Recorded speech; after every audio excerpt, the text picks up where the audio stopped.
The Life is Strange free comic issue came out almost 2 years ago with the purpose of introducing some new characters that we would end up seeing on the Life is Strange True Colors video game. And now, 2 years later, I wanted to see how interesting or important was this comic for the series.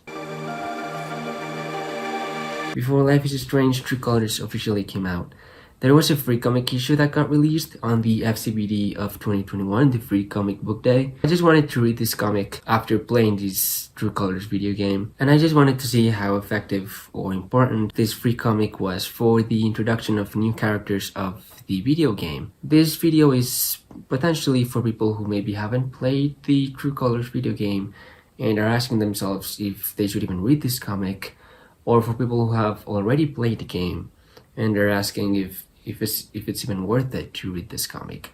And I'm also going to share information if there's any spoilers of any kind of the previous games, of maybe the first Life is Strange or Before the Storm, just to have some sort of background if you feel like you want to read this, because at the end of the day, it's a free comic. That makes it worth it. So this free comic that got released is basically a comic where we're gonna see Alex Chen sort of riding a bus on her way to Haven Springs to visit her brother, which is basically where the video game starts. So you won't get any spoilers of any kind. It's more of a prelude, like an introduction of the characters of Steph, of Alex Chen. So you don't have to worry about anything. It's not necessary to read it to play the game. You can play the game without reading the comic. Does it has any spoilers of the previous Life is Strange games? Not really. We have some scenes with Max and Chloe. It's mostly focused on Steph and another friend she has. It's a very short comic, clearly, but I think it's still worth it. Should you read it? Yeah, if you've played the game already, I think it's cool to read it.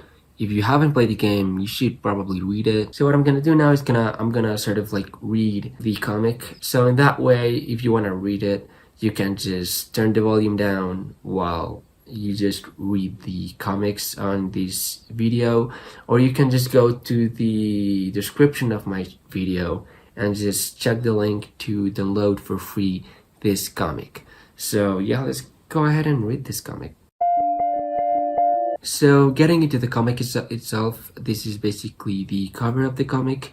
We can see how it's divided in like two sections, the Steph and Max and Chloe, and then we have like a second section with the introduction of Alex Chen. They also share like a reader's guide of the previous comics that have came out for the Life is Strange. These are the cast of characters that are gonna be in this comic. We have Steph, that has been introduced as the queen of the nerds. And we also have Pixie. I'm not sure about Pixie. I don't know if she was on the True Colors video game. I played it like a year ago, so I don't remember. I don't think she is. I think she's just like a comic character. I haven't really seen it in any video games, not even as a background character, so that's interesting. She's supposedly to be Max and Chloe's friend. She also likes to hang out with Steph, so yeah. And we also have Max, Chloe, Rachel, and obviously they introduce Alex Chen. The comic is very short. It has two sections, as I said before. The first section is like 6 pages long. Then we have like a middle break with some sort of character sketches of Alex Chen, Steph Greenwich, and some bus passengers. And then we have the second section, which is the Alex Chen bit, where she is on a bus on her way to Haven Springs. And it's also 6 pages long. So it's a very short comic. I read it in like 10 minutes or like 5 minutes. The comic starts with Steph Greenwich talking with Pixie back in Seattle in 2016.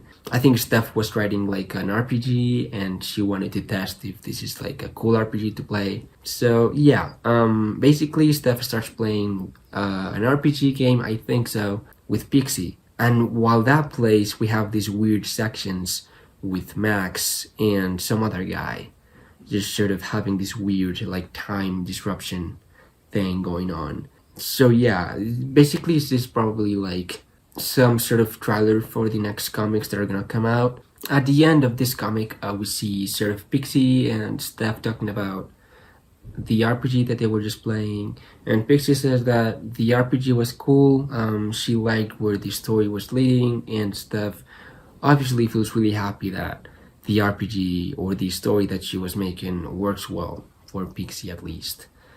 And then the last page, it's sort of like we see the storm, I think. We see Max, we see Pixie, Chloe, Rachel, Steph, and this guy sort of just seeing this storm happening. And that's the ending of the first section of the comic. So we jump all the way to April 2019, and here we see Alex Chen sort of riding a bus from Portland to Haven Springs to meet his brother, which is the video game itself, right? So we see Alex Chen sleeping on her side, and then she sees these two guys, these two brothers, I think. They were like fighting about some bottle and some stuff. Alex Chen notices, and we see, just like in the video game, how she can notice the emotions of the characters because she's an empath, so she can feel the emotions herself as well and can comprehend people's emotions on a deeper level. So we see Alex Chen sort of like catching that aura and that emotion of this girl that is just turned out 17, and she's really bothered by her brother. So she kind of like just goes to the bathroom, and Alex Chen can't really hold her emotions, right? She's feeling it too much. And then we see how Alex and this other guy start having like this conversation. And basically they start talking about brothers and how it is to just have a brother. And this guy asks if she's got a, at least she has a brother. And she says, I am one, actually. And then this guy keeps talking with Alex about her sister, and Alex Chen really understands the problems of the sisters having. She can catch the aura and she can catch her emotions, so she can see what she's feeling. And we basically see in this section how Alex perceives this girl hating not having enough independence for herself. So she's like 17 now, and she feels like she doesn't have her own independence, and she's controlled by everyone in her family. Her father, her brother, her mom. So she doesn't have a choice in what he wants to do.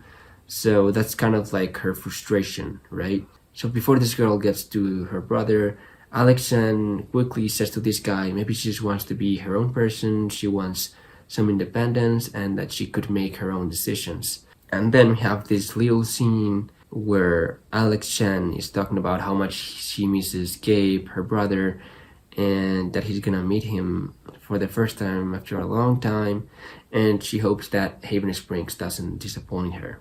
And that's how the comic ends. There's really not much to it. The only thing that you can read between the lines is the relationship that Alex Chen has with Gabe. That is not close enough yet, so we're gonna see that once she gets to Haven Springs and we play the video game, and we're gonna realize that brother-sister dynamic. So yeah, I think it's a pretty cool comic. I think you should give it a shot. Maybe if you haven't played the game or already played it, you should read this comic if you can, because it's free. I haven't read any of the comics of Life is Strange, so I haven't read the volume 1, volume 2, volume 3. I haven't read anything of that. I am planning on buying those comics eventually because they look pretty cool. I make some more videos in my channel about music, movies, and of course this video game that is Life is Strange, which is my favorite game of all time. So yeah, if you like this video, you can subscribe to my channel, maybe leave a like, leave a comment, and I hope we can keep in touch. Goodbye. Ready for the mosh pit, Shaka Bra.